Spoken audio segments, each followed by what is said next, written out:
Huh? It does you get your mind going, get your blood flowing. Makes you feel alive. All right, George.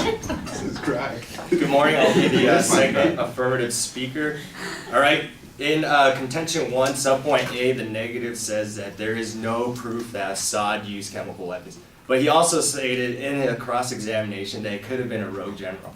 So whether it's somebody in the military chain that used those chemical weapons, Assad is ultimately responsible. He is the president of a country, Syria, and he has a regime. They have chemical weapons. Quote, Susan E. Rice, there's no doubt who is responsible for this attack. The Syrian regime possesses one of the largest stockpiles of chemical weapons in the world. Assad has been struggling to clear these very neighborhoods in Damascus and drive out the opposition, but his conventional arsenal was not working well enough or fast enough.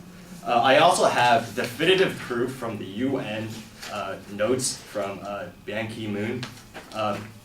First of all, the reason why there's so much ambiguity is because the UN has to come with decisions with the Security Council in the UN to come up with without a reasonable doubt that Assad or the Assad regime used it. And look who's on the Security Council, Russia and China. Russia is one of Syria's biggest allies to Syria. If you take a look at their defense contracts alone, quoting Jeffrey Mankoff, the deputy director and fellow of the CSIS Russia and Eurasia program, he served as an advisor on the U.S.-Russia relations at the U.S. Department of State as a Council on Foreign Relations, International Affairs. Fellow from 2008 to 2010, he was Associate Director of the International Security Studies at Yale and an adjacent fellow at the Council of Foreign Relations. He goes to state that Russia's support for Syrian regime found when Bashar al-Assad's father has seized power in 1970, and that was during the Cold War. And he goes down and he describes the dollar aspects. So in 2009 and 2010, the total value of the Syrian contract with the Russian defense industry is likely to be more than $4 billion annually. All right, so $4 billion is crossing between Russia and Syria. So if your ally is giving you $4 billion for your military assets, there is none without a doubt you will deny any kind of claim that comes against your ally. Also, take a look at the Syrian port of Tartus. There's a Russian navy there, and if the Assad regime falls, then that means that port goes away, which disconnects Moscow to its only remaining military base outside the former Soviet Union. And Moscow fears that Assad's fall will jeopardize both its lucrative arms contract and its access to the Tartus. And that basically what that means is he won't have access to the Mediterranean. Russia without that naval port won't have access to the Mediterranean anymore. Moving down to subpoint C, the test of resolve. All right, so in 2003, there was a actual Congress posed a Syrian policy in place. That's back when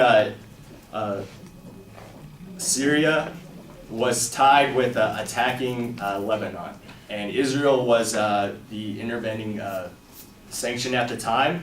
And they, as Israel complied with the UN to back off from deterring Syria from attacking Lebanon, Syria also agreed. So diplomacy doesn't work. So previously, in 2003, the UN drew up a diplomatic solution to this one problem, and that although the U.S. side and Israel complied, Syria did not comply, although they agreed to comply.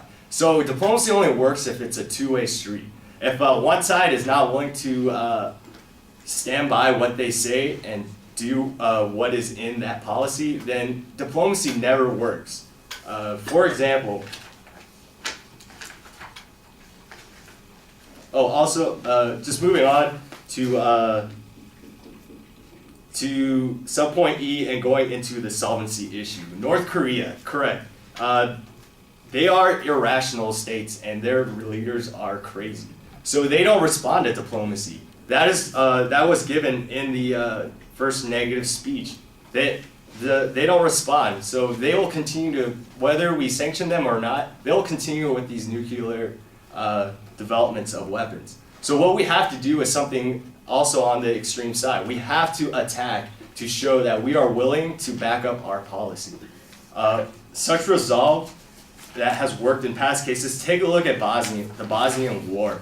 When NATO, when the war was getting out of control in 1993 and rapes are going off the charts at 5,000 women per year, the U.S. intervened with NATO, and Operation Deliberative Force was the actual U.S. airstrike that took place in Bosnia, and directly following that came peace treaties in 1995.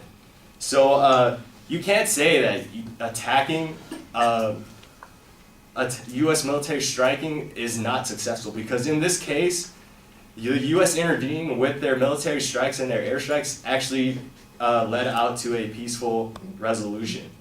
Lives were not lost, or some lives were lost, but they weren't. That is just the impeccable cost of war.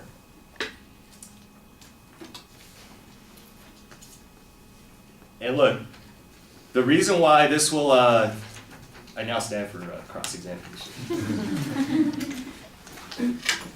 So let's talk about this Bosnia example for a minute. You say that when we bombed Bosnia, that bombed them into a treaty and some negotiation, right? That is correct. Excellent. In your situation, we're not talking about bombing Syria so that Syria will negotiate. We're talking about bombing Syria so that North Korea will listen, right? In my argument, that is correct. We are going to make So let's go back to Bosnia then. What empirical evidence is there when we attacked Bosnia that influenced some of these irrational international actors like North Korea? You say we bombed Bosnia in 2003? Correct.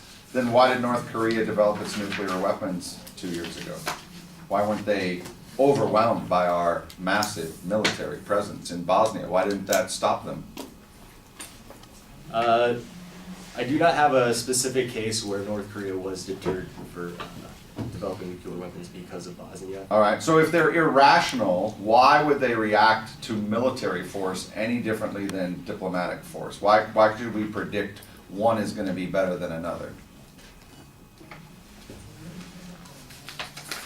You say because they're irrational, diplomacy won't work. We have to use force. That's Why correct. would an irrational actor respond to force any differently than diplomacy? Aren't they irrational? Correct. The reason why they would react to the force was if you take a look at subpoint D in the first affirmative. Yeah. Bruce Klingler, to the degree, so